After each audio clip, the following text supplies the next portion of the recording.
Students, good morning. Now I am discussing the questions further in the exercise. This is the exercise 4.1, which I am referring from my old textbook. You have your new textbooks.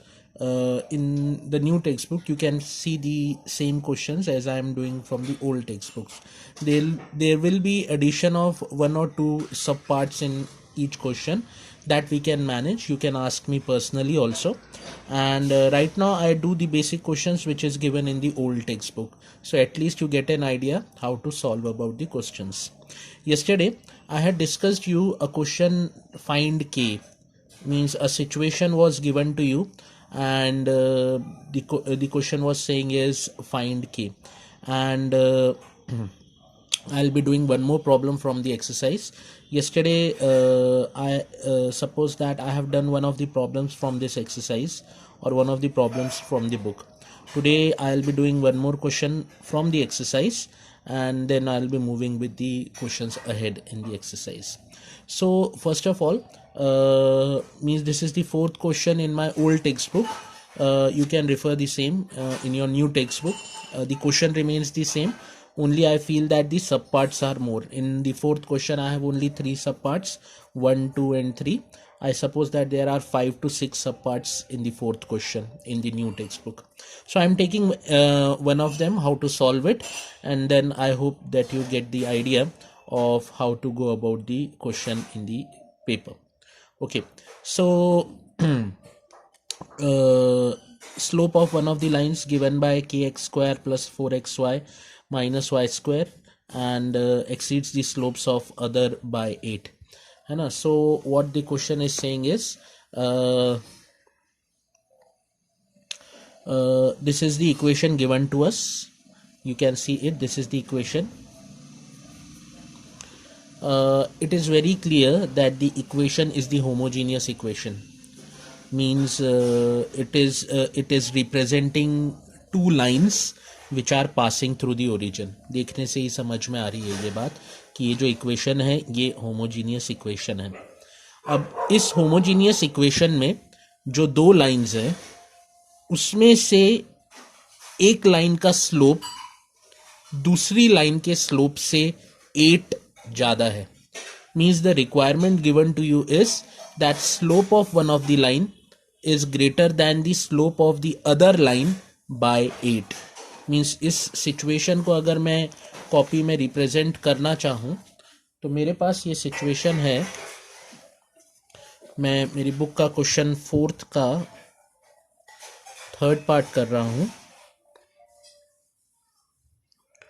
और मुझे ये equation दी गई है kx square plus 4xy minus y square is equal to 0. ये homogeneous equation दी गई है और मुझे बोला गया है कि इसमें जो दो लाइंस प्रेजेंट हैं उसमें से एक का स्लोप दूसरे के स्लोप से 8 ज़्यादा है. मतलब दो लाइंस प्रेजेंट होंगी तो एक लाइन का स्लोप m1 मान लेता हूँ और दूसरी लाइन का स्लोप m2 मान लेता हूँ, क्योंकि दो लाइंस प्रेजेंट है, दोनों के अपने कुछ ना कुछ स्लोप्स होंगे, तो m1 और m2 मान लिए. अब उसने कहा है slope of one line exceeds the slope of other by 8. मतलब m1 is equals to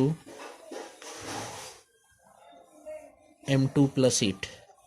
m1 is equals to m2 plus 8. ठीक है.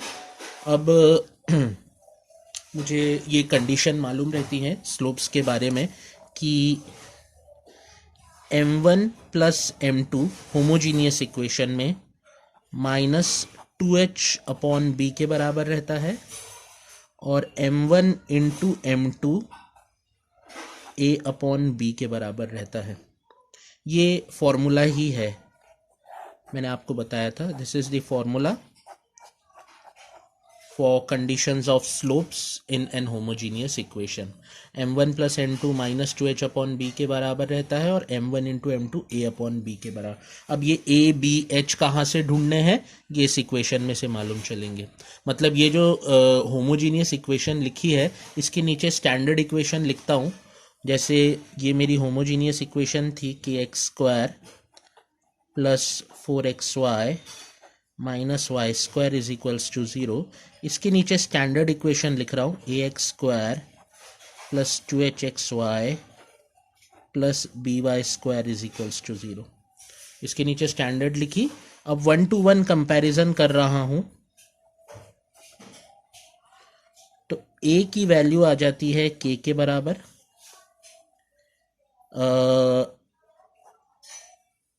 h की वैल्यू आ जाती है 2 के बराबर, जो कि 4/2 बन जाएगा। 2h इक्वल टू 4 होगा तो h की वैल्यू 2 बन जाएगी।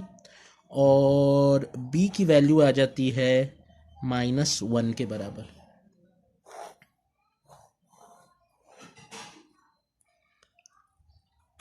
ये मेरी कंडीशन आई है कि a is equals to k, h is equals to 2 and b is equals to -1। I hope इतना आया होगा आपको समझ में।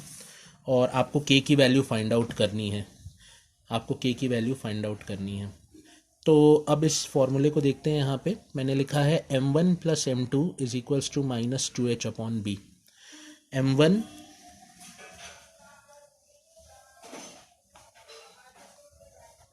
Plus m2 is equals to -2h upon b। अगर इसकी वैल्यू यहाँ सब्स्टिट्यूट करूँ तो h की वैल्यू 2 के बराबर है, h की वैल्यू 2 के बराबर है और b की वैल्यू -1 के बराबर है। तो ये बन जाएगा 4/1, क्योंकि h की जगह तो ये -4 बना, -4 अपॉन -1 4/1। तो m1 प्लस m2 काय के बराबर बन गया 4/1 के। और मुझे ये भी मालूम है कि m1 इंटू m2 भी काय के बराबर है a/b। तो मैंने m1 इंटू m2 भी कैलकुलेट कर लिया और वो काय के बराबर है k/b, मतलब k/-1 is equals to -k। k/-1 is equals to -k। ये वाली वैल्यू भी मैंने कैलकुलेट करके रखी है। आई होप ये आपको इतना क्लियर है। मैं फिर से क्वेश्चन दिखा रहा हूँ आपको, ध्यान से देखिए। ये बुक का क्वेश्चन है, मेरी पुरानी टेक्स्ट बुक के 4th क्वेश्चन का 3rd पार्ट है ना।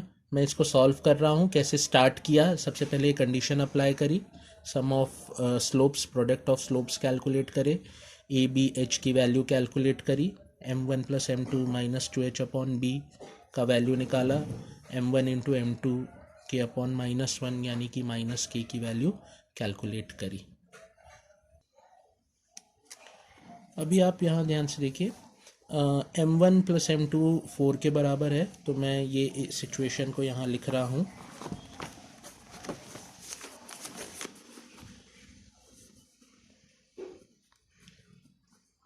m1 plus m2 is equal to 4।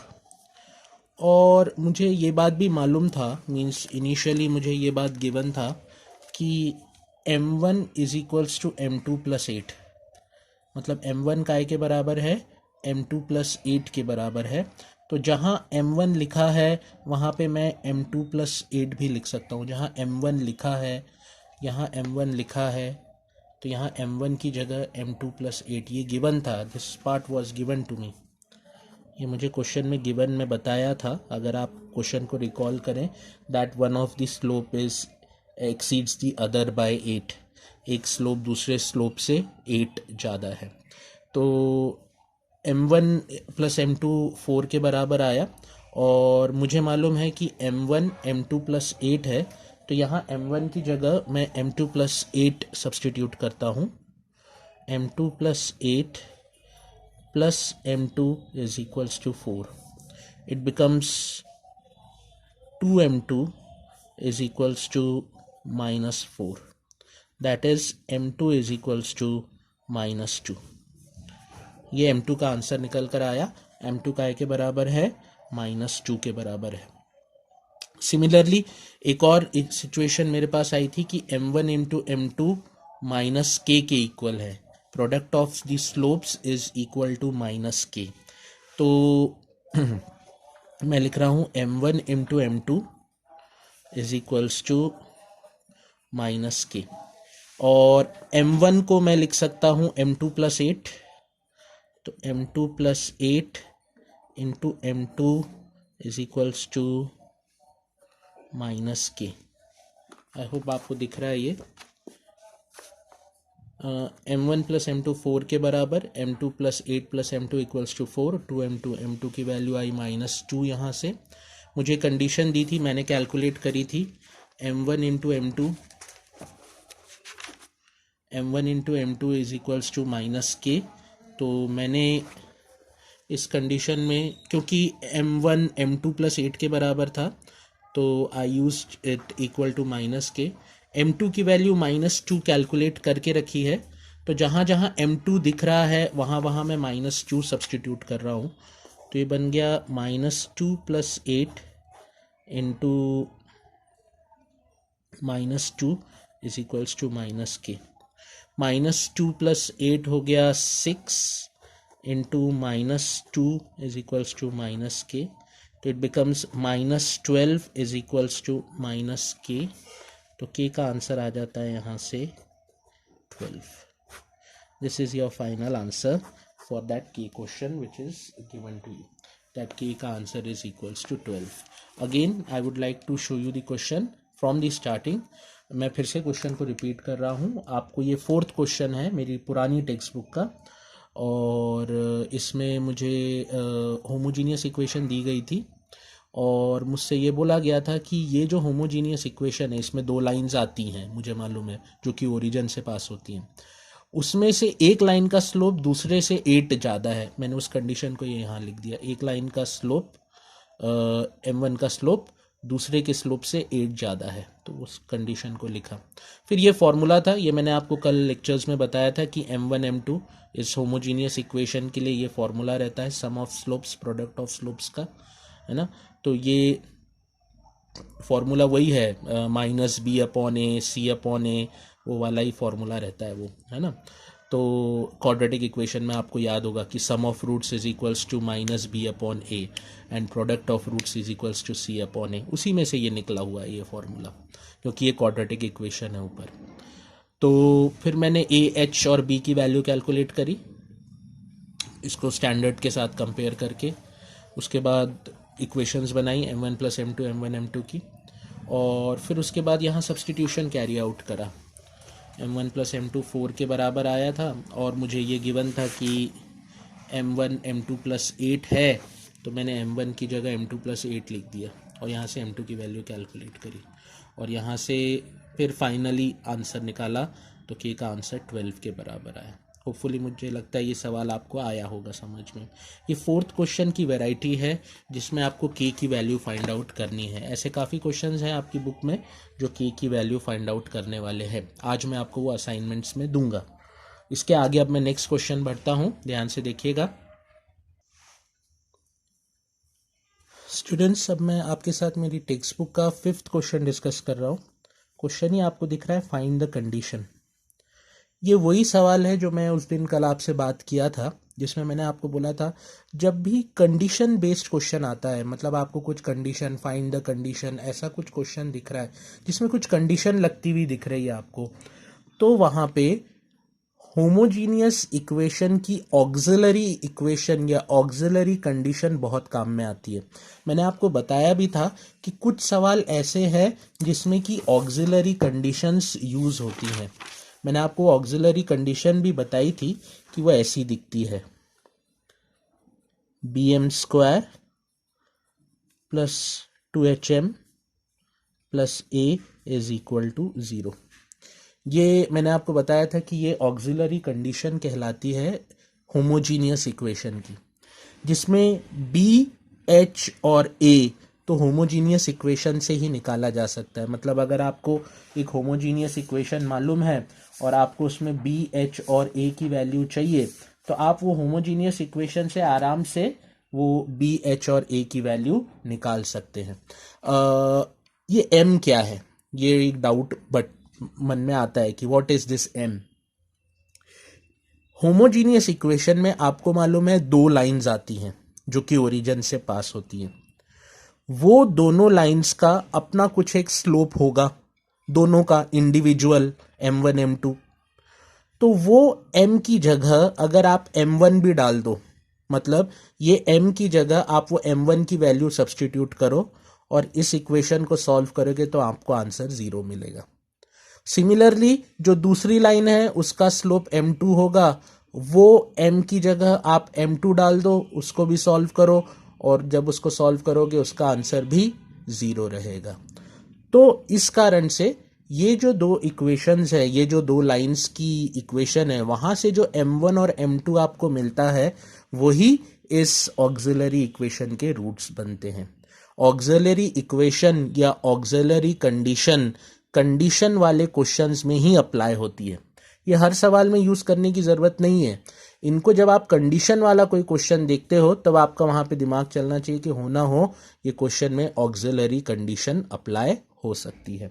अब जो क्वेश्चन नंबर 5 मेरी टेक्स्ट बुक का है वो क्वेश्चन मेरे को साफ साफ कह रहा है फाइंड द कंडीशन दैट, मतलब मुझे कंडीशन फाइंड करनी है।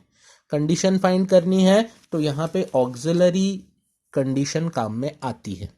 अब क्वेश्चन क्या कह रहा है उसको हम ध्यान से देखें। क्वेश्चन ये कह रहा है कि एक होमोजीनियस इक्वेशन है ax² plus 2hxy plus by² is equals to 0। ये एक होमोजीनियस इक्वेशन है और एक दूसरी लाइन है 4x plus 5y equal to 0। ये कहीं पे एक कोई लाइन बन रही होगी, है ना। उसका कहना है कि ऐसी कंडीशन निकालो कि ये वाली लाइन इस होमोजीनियस इक्वेशन में जो दो लाइंस बन रही हैं उनमें से किसी एक के ऊपर कोइंसाइड करती है। मतलब क्वेश्चन फिर से क्या कह रहा है, ध्यान से सुनिए। क्वेश्चन ये कह रहा है कि एक होमोजीनियस इक्वेशन आपको दे दी गई, आपसे बोला गया ऐसी कंडीशन निकालो या ऐसी कंडीशन बनाओ जिसमें ये वाली लाइन इस होमोजीनियस इक्वेशन में आने वाली दो लाइंस में से किसी एक लाइन के ऊपर कोइंसाइड करती हो, कोइंसाइड करती हो।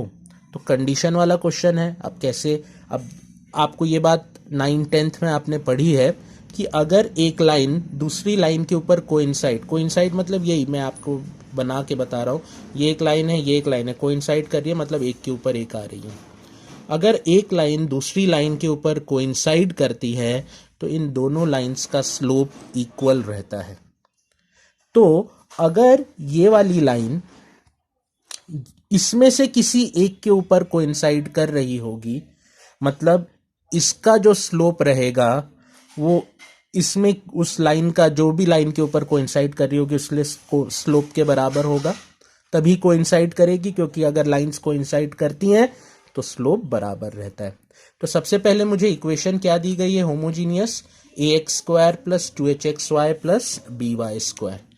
तो मैंने लिख लिया ax² plus 2hxy plus by² is equal to 0। अब मुझे ये बताया गया, मुझे ये बात मालूम है कि होमोजीनियस इक्वेशन में ऑक्सिलरी कंडीशन ऐसी रहती है। मतलब होमोजीनियस इक्वेशन लिख लो या फिर उस ऑक्सिलरी कंडीशन को लिख लो, एक ही बात है। अब मुझे बताया गया कि 4x प्लस 5y इस होमोजीनियस में किसी एक लाइन के ऊपर कोइंसाइड करती है। तो मतलब इस लाइन का जो स्लोप रहेगा, 4x प्लस 5y का जो स्लोप रहेगा वो इसके अंदर प्रेजेंट वाली लाइन के स्लोप के बराबर रहना चाहिए। यानी कि यहाँ m की वैल्यू में ये जो m दिख रहा है आपको यहाँ पे, ये m की जगह अगर मैं इस वाली लाइन का स्लोप डाल दूं तो ये 0 के बराबर हो जाना चाहिए। तो मैंने क्या किया, मैंने 4x प्लस 5y को लिखा 5y is equals to -4x। तो y की वैल्यू आ गई -4x अपॉन 5 प्लस 0। इसको कंपेयर करा y is equals to mx plus c के साथ में, तो मुझे ये वाली लाइन का स्लोप कितना मिला, m की वैल्यू कितनी मिली, -4 अपॉन 5। अब क्योंकि ये लाइन इसमें से आने वाली एक लाइन के ऊपर कोइंसाइड करती है तो वो लाइन का स्लोप और ये वाला स्लोप एक जैसा रहना चाहिए। और ऑक्सिलरी कंडीशन क्या कहती है कि m में आप वो स्लोप की वैल्यू ही रखते हो जो कि इस लाइन के अंदर दो लाइन आती है उसमें से किसी एक का स्लोप रखा जा सकता है। तो आपको मालूम है इसके अंदर आने वाली लाइन का स्लोप -4/5 है। तो ये जो ऑक्सिलरी कंडीशन है इसमें आप जहां जहां m दिख रहा है वहां वहां आप -4/5 सब्सटीट्यूट करोगे। मतलब ये क्वेश्चन बन जाएगा b -4/5 का whole square is equal plus 2 into h into -4/5 plus a is equals to 0। अब इसको सॉल्व करूंगा तो ये बन जाएगा 16b/25 -8h/5 plus a is equals to 0। LCM लूँगा यहाँ पे तो ये बन जाएगा 16b -40h 5 से मल्टीप्लाई करा 5 8 40 plus 5a/25 equal to 0। LCM ले लिया। अब 25 जाएगा 0 से क्रॉस मल्टीप्लाई होगा तो कंडीशन बन जाएगी 16b -40h plus 5a equals to 0। मतलब क्वेश्चन ये था फाइंड द कंडीशन दैट कि ये लाइन इसके ऊपर कोइंसाइड करे। तो मैंने क्या किया वो कंडीशन फाइंड आउट कर ली। कब ऐसा होगा जब 16b -40h plus 5a equal to 0 होगा तो वो वाली लाइन ये वाली लाइन इस इक्वेशन की एक लाइन के ऊपर कोइंसाइड करेगी। फाइंड द कंडीशन का क्वेश्चन था इसीलिए मैंने ये वाला फॉर्मूला इसके एडिशन में यूज करा। एडिशन मतलब ऑक्सिलरी इक्वेशन यूज करी वहां पे। ध्यान से देखिए इसका सेकेंड पार्ट भी मैं करूंगा मेरी बुक का। पहले देखिए ये समझा कि नहीं समझा आपको।